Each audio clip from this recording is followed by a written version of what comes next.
हजारों लोग नोटबंदी में मारे गए थे। लाखों लोग के घर में शादियां रुक गई थी।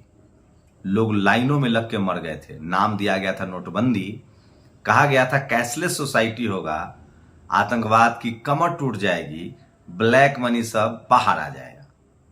आज उसी नोटबंदी का जन्मदिन है। सोचिए, पहले 17 लाख करोड़ मार्केट में कैश घूमता था।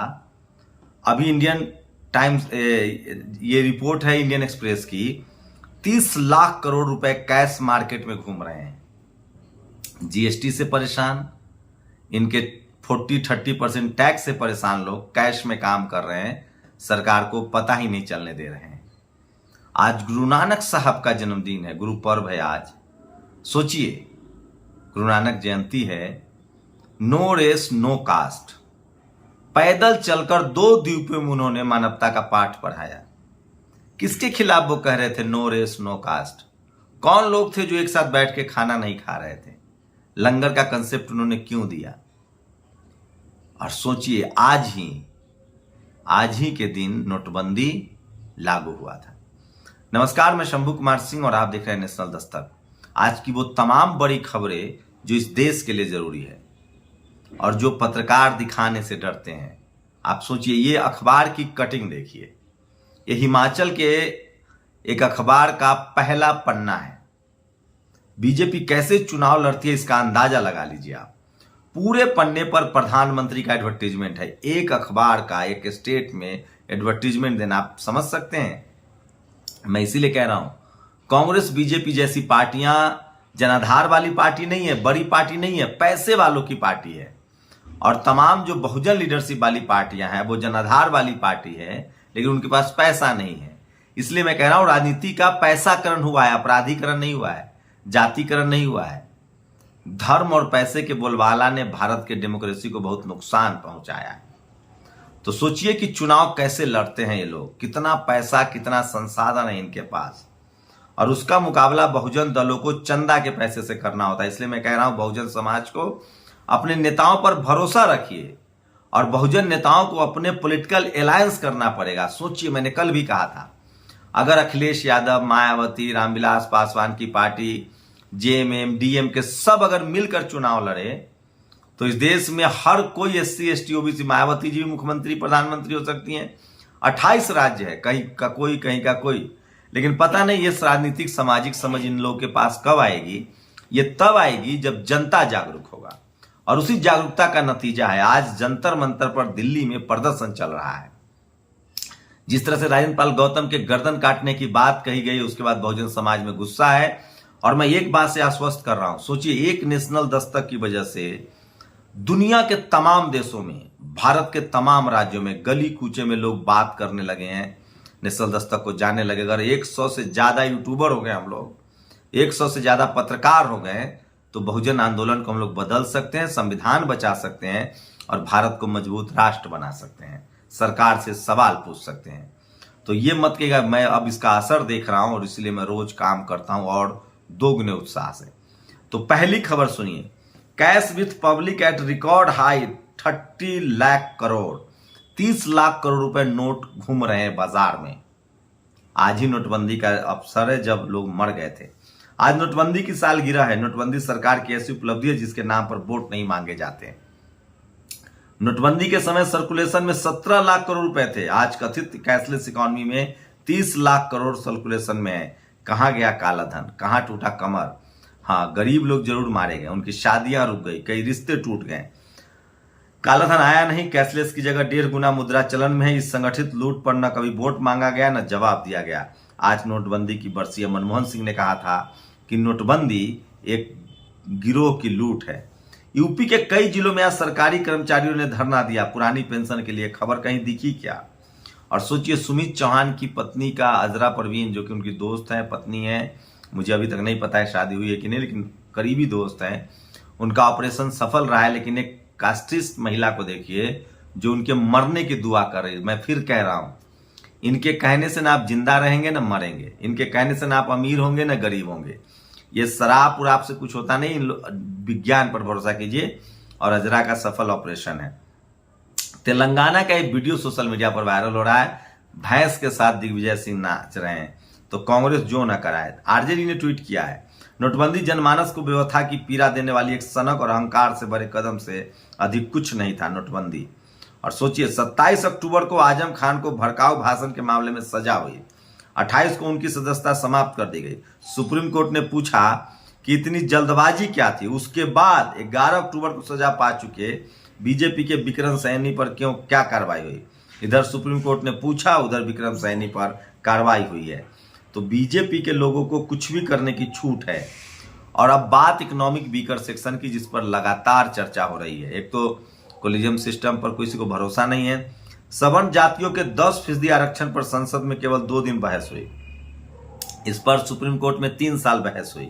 सवाल प्रोफेसर विवेक ने उठाया है कि बहस तो संसद में होनी चाहिए थी, लेकिन सुप्रीम कोर्ट में हो रही है।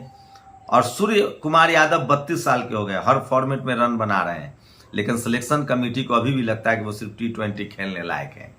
ये है कास्टिज्म। कुछ लोग कह रहे हैं कि सूर्य कुमार यादव के बाद बहुजन जो है वो उत्साहित है, वो जातिवाद कर रहा है। नहीं सर, हम लोग चाहते हैं कि क्रिकेट में हमारी भागीदारी तय हो। बागपत में अजीबोगरीब प्रदर्शन का वीडियो वायरल है, ये सोशल मीडिया पर वीडियो वायरल है। रिटायर्ड सैनिक है जो हाईवे खोज रहे हैं, मोदी जी की तस्वीर है, ललटेन लिए हुए हैं। और उन्नाव में मेडिकल सर्टिफिकेट जारी करने के नाम पर सीएमओ कार्यालय के बाबू का रिश्वत लेते ये वीडियो वायरल हुआ है, सोशल मीडिया पर वायरल है। राहुल गांधी ने कल ज्योतिबा फूले, सावित्रीबाई फूले और बाबा साहेब और छत्रपति शिवाजी महाराज को माल्यार्पण कर तेलंगाना से नांदेड़ के रास्ते महाराष्ट्र में प्रवेश किया है। और ये मसाल जुलूस है। धीरे धीरे ही सही बहुजन समाज की बातें लोगों तक पहुंच रही है। सबसे पहले ज्योतिबा फुले ने छत्रपति साहू जी महाराज की पूरी इतिहास को उजागर किया और लोगों के घर घर तक पहुंचा। उसके बाद इस देश में गणेश चतुर्थी की शुरुआत की बाल गंगाधर तिलक ने। तो सोचिए, भारतीय जनता के हाथ में 17 लाख करोड़ रुपए थे, यानी सर्कुलेशन में थे। मोदी जी ने नोटबंदी कर दी, कहा पेटीएम करो, कैशलेस है, अब 30 लाख करोड़ है। सवर्ण जातियों के पैरोकार बार बार कहते हुए नहीं थकते कि रिजर्वेशन 10 साल के लिए था, यह बढ़ता ही जा रहा है। सोचिए कितना बड़ा ज्ञानी है, सुप्रीम कोर्ट के एक जज ने कहा है। लेकिन ये सवर्ण जातियों के पैरोकार, सवर्ण जातियों का 10%, सवाल है कि 10% आरक्षण कितने साल के लिए होगा। आपको पता है हरियाणा की गुरुग्राम कोर्ट ने दीपक चौरसिया को गिरफ्तार करने का आदेश दिया है। जानते हैं क्यों? 10 साल पहले उन्होंने एक बच्ची का मॉर्फ वीडियो चलाया था।